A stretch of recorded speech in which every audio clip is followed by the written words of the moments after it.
think so. Yeah, let me double check that before we say it, because I'm pretty sure that's it. But I just want to check. So I get excited. Lords of Adventure. How you liking out here so far at the Washington show? It's great. This show is awesome. Yeah, just Lords of it's Adventure. lovely. Yeah, everyone. You can tell they really care about people here. Yeah. Like every backstage has like a backstage area. It has water. It has a cooler. It has a porta john. Yeah. It's a up and coming show. It's still a temporary fair, but since I've been doing it from the old site to here, I agree with what you said. This is one of these ownerships that'll go, and you'll see Dave. You've met Dave, right? The main muckety muck. He'll say, "You need anything?" And I'll say, "Yeah. How about this? Is okay." And like one time, I said the stage could be wider. When I was on stage with Mooney, we were doing Mooney and Bruin at the Oregon show, and the next morning, sure enough, there was another whole couple panels. Nice, So we could juggle. We love a wide stage. Yeah. It's the show very important. The show I did before this, we were in North Dakota, and not to talk shit on that fair, but our fight show stage was the size of one sheet of plywood. So 1 4x8. Yeah. Yeah. We were trying to do a rapier dagger fight on that, and it was. Guys, I'm hanging out here with. Say the names again to these guys right now. Jacob. I'm Josh. Jacob and Josh of the Lords of Adventure. The Lords of Adventure. Mm-hmm. So you're not messing around with the Gentlemen Adventurers. You're not messing around with Captain Adventures. Yeah. We're Lords. Yeah, we're mostly unemployed. We're self-appointed Lords of Adventure. Is it Lords in the heraldry of a lord and a lady? Is it that kind of lord, or is it meant to be more of just like almost a superhero name? I'm curious what the intent was. I think it's more along the lines of like a superhero name. Okay. Yeah. Where it's like we don't have like actual station of power. We're just really good adventurers. Yeah. We're kind of idiot savants where we are. Just the whole idea is that like we're dumb, but we're really good at doing the things we know how to do. Which is you're an action combat show. Is that fair to say? Yeah. Comedy. I mean, listening to you backstage, you're going for laughter. Yeah, absolutely. Yeah, and like more on the name thing and being in superheroes, we all have like our first name, then we have an adjective. Yeah. The original two guys are Roger Awesome and Jack Bold. Right. So you're not the original two dudes. Now, where did that act start out of? I guess we'll start from there. Yeah. It started at the Pennsylvania Renaissance Fair around like late 2000s, early 2010s. About 2011 is when I can estimate. And it was just we're going to speak up because the music act is sound checking over there. Yeah. Anyways, okay, keep going. Yeah, but yeah, so like around 2011 is when I would say is right around the time they started, and it just kind of started because there was a need for a sword fighting show in the PA Run Fair, so they asked John and TJ, the two first lords, the two first Lords of Adventure, to start something, and so they made a token two-man comedy sword fighting show that you would see in an outdoor festival show. Yeah. Okay. So the whole idea. You are now before you became a franchise of that. You were both in the business doing something else together or separate or what? You squired the most, right? I squired for a couple of years. At the Joust? For Noble for Cause, Knights of Noble Cause. Nice Noble Cause, sure. Yeah, I've always been just an actor who was super nerdy, so I always had like 1 foot in, 1 foot out of the Ren Fair You're world. saying that you're a Ren Fair performer that's a little nerdy? Yeah, exactly. Right? Correctly? And basically, like some of my contracts were still in the theater and film world, and then COVID hit, and the only thing that was happening was Renaissance fairs. Well, it wasn't because they're for the outside. shutdown, but Yeah, some of them were shut down, some of them were responsible, some of them were not. And I needed to eat, so I worked, and pretty soon all of my contracts were Ren Fair contracts instead. So you being on the road, way out here in Seattle, Washington, from where you guys are in Pennsylvania, you can't go any further. You're in the West Coast. Yeah, get out to Alaska. Is this your first time on the road in this business? Or was there another road gig other than Pennsylvania? Yeah, I've traveled a lot. You've traveled a lot too. I've traveled pretty decent. It's the first time this far. Yeah. Okay. I mean, the furthest I've gone before this is Montana. We did Montana Ren Fair. The two of you, how long have you been together? Well, sorry, I did Montana.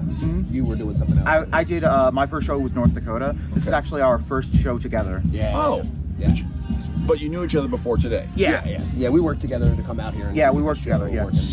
Okay, so you had to polish it up and get it stage worthy. Yep. And how's it going? Good. It's going good. Yeah, we're getting our groove here. Yeah, I mean the audiences here are awesome. We're starting to, we're figuring it out still. It's a good show. It's a good hat. It's a good, and it's nice that it's intimate. I mean, I don't know if you guys have noticed. I mean, people, well, today, because we have cloud cover, because they don't do great shade here. We've already talked about it. My audience knows that. Even the management here, I think, knows that. They're going to get better at that. Yeah. But you, so far, have been lucky because both weekends have had a little shade on at least Sunday. Yeah. because it can get brutal hot out here, as we know from last Saturday. Yeah, the stage is metal. Yeah, we learned very swiftly how fun it is to work on metal, especially with boots that like to soak up heat. Yeah? Yeah. Did you hurt your feet by that? Did you get really injured last week? No injuries. It's just Very uncomfortable. yeah, it was a little uncomfy, and I just had to make sure I was moving around a lot because if I stood still, the heat would soak up into my boots. Yeah, Now, it was. What is the hardest part of putting a story into a combat show? It's a good question. I have a theory, but I'm going to wait for you to answer. And I've asked this of everybody I interviewed that had a combat show theme. Yeah, it's tough to fill a half-hour slot with just fights when it's only two guys. Yeah. Like, unless you're super athletes. That's why, and honestly, the comedy helps because then we can stop the fight in the middle of it, tell some jokes, catch our breath. You know, that's probably the hardest part is like telling the jokes while doing serious cardio. Fight. Yeah, Right. yeah. Is because here's my thought. My thought has always been from friends in Hack and Slash and the Swordsman, all those guys, is why you're fighting. The show is about stage combat. Okay, well, you have to have an excuse. Either you're enemies or your dynamic is not enemies. Your dynamic is brothers. Yeah. Okay. Yeah. Our shtick is that we're doing a duel. Yeah. It's like, oh, I will duel you, sir. I duel you. Right, yeah. right. And so it basically, that is how it stems off of. I know for our first show, our guild show, there's kind of like, there is ensuing incidents that have it. Like usually we start off both of our shows with having it be like, the best way to start any kind of show like this is random violence. So we start a duel. Yeah, we start a duel basically apropos of nothing, and then just fight. Yeah, but the motivation, I would agree, that is a challenge, right? Especially in a comedy fight. Right. You got to figure out why. Yeah, and we talk about that a lot in stage combat. One of my favorite seminars I ever took was at, I was in Philly, it was at the Cheesesteak Workshop. This guy did a workshop on death and dying in stage combat. And he was like, guys, we're basically treating one of the worst things you can do to a person like very lightly all the time. Right. We're like, oh, this is so cool. Oh, we're using swords. Yeah. Oh, we're talking about Violence murdering. in general. We're talking about murdering people. This is serious business. Yeah. Right? And like, that's really hard to do funny. Yeah. That's why I've always been. I've never been in a combat act, but I have a lot of friends that do them, and I've always wondered about that dynamic. How do you do that balance? Now you're trying to be funny. Is there a non-comedic? Not really. Every combat act in this biz is. I mean, every act in general does. Unless it's like a really serious music act. Yeah. Everybody's funny out here. Yeah. Or at least trying to be. Yeah. And some of the fairs still do like the human chess thing. Yeah. Which is like a dramatic. Yeah. The jousts are very dramatic. Generally dramatic. Right? Sure. I started in Maryland, so I know what the human chess match is. That's something that doesn't really happen out here on the West Coast. Vibe of Ren Fair, of which this is a decent representation of that. Yeah. What has been the most challenging working with somebody that you never, that you, what? Yeah. I mean, if it's personal, you don't have to worry about it. One of you snores, one of you. No, it's we are living in my very small bus right now, so it's a little cramped. It's a little bit cramped, but what kind of bus? I'm comfortable. It's a shuttle bus. It's a 450. I converted it into a camper. It's got a bunk bed in the back of it. It's pretty, I don't know if you saw it, if we're connected on social media or not, but this week I rented a car at Budget. I rented it like 3 weeks ago, and I forgot that I clicked mystery car, thinking, okay, it'll be a convertible, it'll be a pickup. I drive a pickup truck anyway. I don't care. Minivan, that'd have been fine. I go up to the counter. The guy says, okay, what we have left is a 15-passenger van.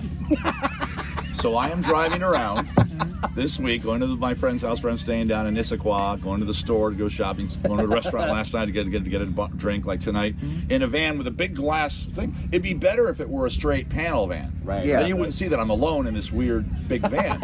And I'm very tempted to swing by the airport, just pick up 15 people, and we're going, Marriott? Okay. Maybe they'll tip me. I don't know. So I look like an idiot. And I just rented a car before this interview, and I made sure it said just intermediate sedan, Toyota Corolla. That's fine. Yeah. Now, you're young guys. I don't want to guess your age. I'm going to say 17 and 14. I appreciate it. I'm 22. 22 Yeah. and I am 35. 35. Actually, I'm 36. I just had a birthday in July. Happy birthday.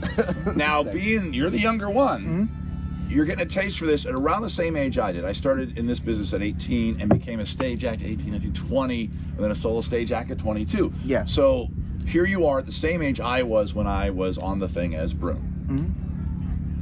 Do you want to do this for the rest of your life? So funnily enough, both my parents worked in the Renaissance Fair circuit right around the time I was born. My father was a jouster and actually was one of the starting members of Lords of Adventure. And my mother was a costume maker. She made corsets. And so when I was young, they would tell me, Jacob, you can absolutely do fairs as much as you want. You can do whatever you want to do. Just make sure you have a job. And so actually, I'll be doing.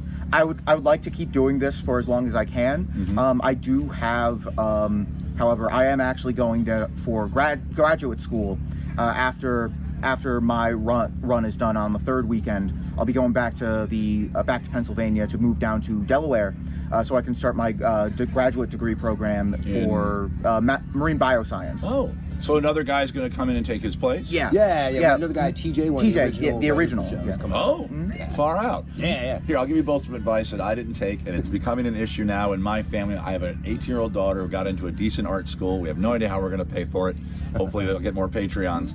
But advice I got when I was roughly your age, maybe I was 23, and I went, blah, blah, blah. IRA. Yeah. Now, gentlemen, I am not shitting with you. Yep. Now, $1,000 a year, $2,000 a year, and by the time you're my age, you'll have this nice little chunk. Oh, Brian, that morning at Seattle, that lovely cloudy morning, you helped me out so much. You got to do that now. Yeah. Because guys, IRA. because when I was like you, and I was like 24, 25, and I'm on the road, and I'm in my own RV now, and I have other dude friends. We're going to the food court. We're going to play video games. We're seeing a lot of movies. We were young guys with disposable income and no mortgage. Right. And we maybe had a car or truck payment, and that was it. Yeah. And then you become a guy like me with a kid going to school and a mortgage, and you're like, geez, I wish that dumb kid got spoken to a little bit smarter. Yeah. I asked. Good. Well, I was going to say, finance is always a fun. It's an interesting topic to talk about with artists. Right? Yeah, because they don't want to hear it. Right. Yeah. They go, I'm just a performer. Leave me alone. I'm going to be a Marine. Well, if you get a good gig, there'll probably be some pension plan. This man actually discovered a bacteria. Mostly I'm talking to you. Yeah. Discovered a bacteria? Yeah, Where was it on you?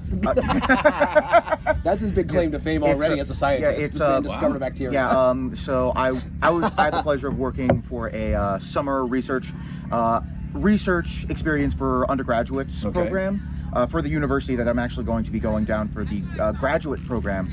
So I was able to work with some people who got to this sediment core off of the coast of Costa Rica, and so they were working with DNA, and so they did a lot of microbiology stuff. They already were able to do like one half of the like a chunk of the work for it, and so I came in with my internship right around the time where where it's basically been sitting on the back burner because they didn't really have anyone to work on it at the time, and so they're like, all right, we can do this as just like a quick something that will absolutely have some results.